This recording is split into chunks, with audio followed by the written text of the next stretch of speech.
Nimevipiga vita vilivyo vizuri, mwendo nimeumaliza, imani nimeilinda. Itukuzwe damu ya Kristo. Karibu mpendwa mtazamaji wa Mwangaza Digital, nawe msikilizaji wa Mwangaza FM, tusikilize tafakari ya ujumbe wa Mtakatifu Gaspari, ikiwa leo tarehe 23 ya mwezi wa 3. Kwa uangalifu tuyasome madonda ya Yesu Kristo katika siku hizi takatifu, na katika hayo tugundue kimbilio salama la amani na la ushindi. Bwana Yesu awe pamoja nasi.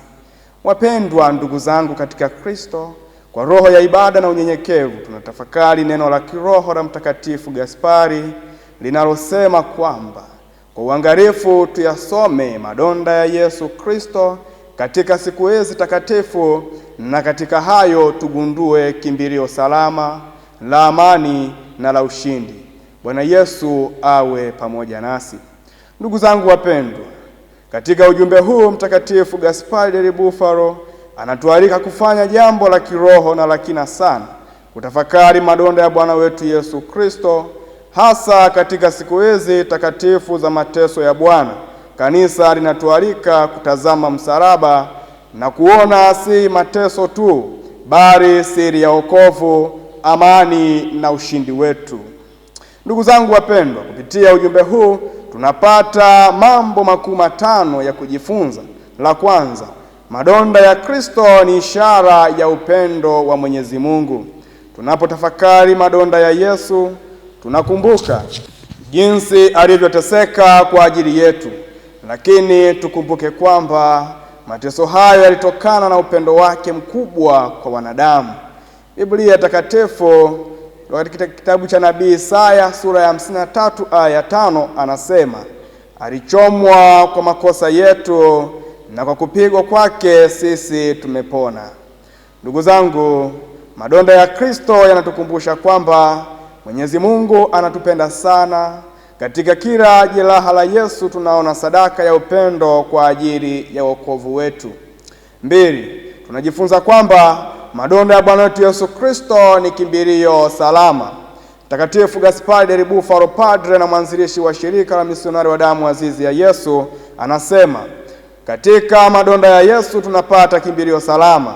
Hii ina maana kwamba tunapokuwa na huzuni, dhambi au majaribu, tunaweza kumkimbilia Kristo na yeye ataturudishia furaha zetu, amani na upendo.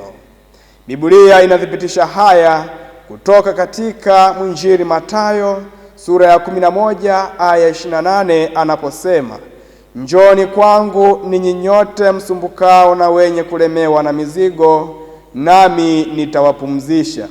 Ndugu zangu katika Kristo, tunapata faraja na usalama wa kweli. Madonda yake yanakuwa kama mahali pa kujificha na kupata huruma ya Mwenyezi Mungu. 3, tunajifunza kwamba madonda ya Kristo yanatuletea amani. Bwana wetu Yesu Kristo baada ya kufufuka aliwatokea wanafunzi wake waliokuwa na hofu na akaonyesha madonda yake, na wale wanafunzi wake hofu ikaondoka na wakawa na amani. Biblia inasema kutoka katika mwinjili Yohane sura ya 20 aya 19 hadi aya 20, Yesu aliwaambia, amani iwe kwenu. Kisha akaonyesha mikono na ubavu wake. Madonda yale yale yaliyokuwa ishara ya mateso yakawa ishara ya amani na matumaini. Hii inaonyesha kwamba Yesu Kristo anaweza kubadilisha maumivu kuwa amani. Nasi pia tunapomkabidhi Yesu majeraha yetu ya moyo, yeye hutujaza utulivu wa ndani na faraja ya kiroho. 4, tunajifunza kwamba madonda ya Yesu ni ushindi dhidi ya dhambi na kifo. Ndugu zangu wapendwa, kwa mtazamo wa kibinadamu msalaba ulionekana kama kushindwa, lakini kwa mpango wa Mwenyezi Mungu msalaba ulikuwa ushindi mkuu dhidi ya dhambi na kifo.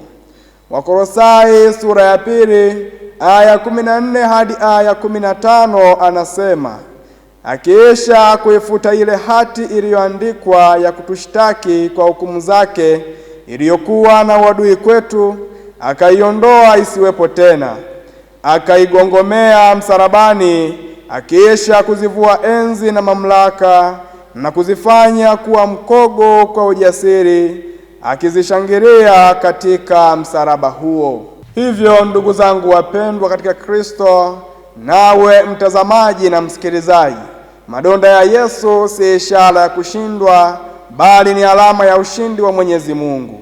Kupitia msalaba, Kristo alifungua njia ya uzima wa milele.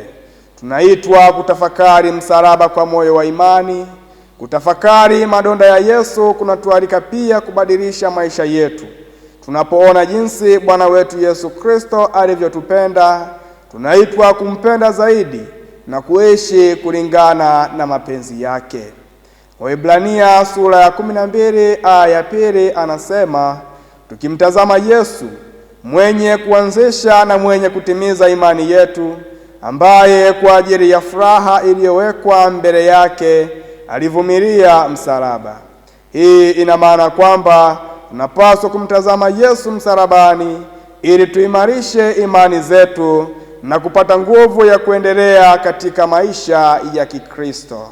Ndugu zangu wapendwa, watazamaji na wasikilizaji, ujumbe huu unatualika kutafakari kwa kina kwamba madonda ya Bwana wetu Yesu Kristo ni ishara ya upendo wa Mwenyezi Mungu, ni kimbilio salama kwa wenye huzuni na dhambi, ni chanzo cha amani kwa mioyo yetu, na ni ushindi wa Kristo dhidi ya dhambi na kifo. Ndugu zangu wapendwa, Mtume Petro anapoandikia watu wote katika waraka wake wa kwanza sura ya 2 aya 24 anasema, yeye mwenyewe alizichukua dhambi zetu katika mwili wake juu ya mti, ili tupate kuishi kwa haki, kwa kupigwa kwake mmeponywa. Basi ninyi ndugu zangu, katika siku hizi takatifu tuyatazame madonda ya Kristo kwa imani na shukrani, tukitambua kwamba ndani yake tunapata wokovu, amani na ushindi wa kweli. Bwana Yesu, utusaidie kutafakari mateso yako kwa imani, na katika madonda yako tupate kimbilio, amani na ushindi wa maisha yetu. Itukuzwe damu ya Kristo. Niliyekuletea tafakari hii ni mimi Frateri Alfred Cyprian Mahwela, frateri wa shirika la wamisionari wa damu azizi ya Yesu.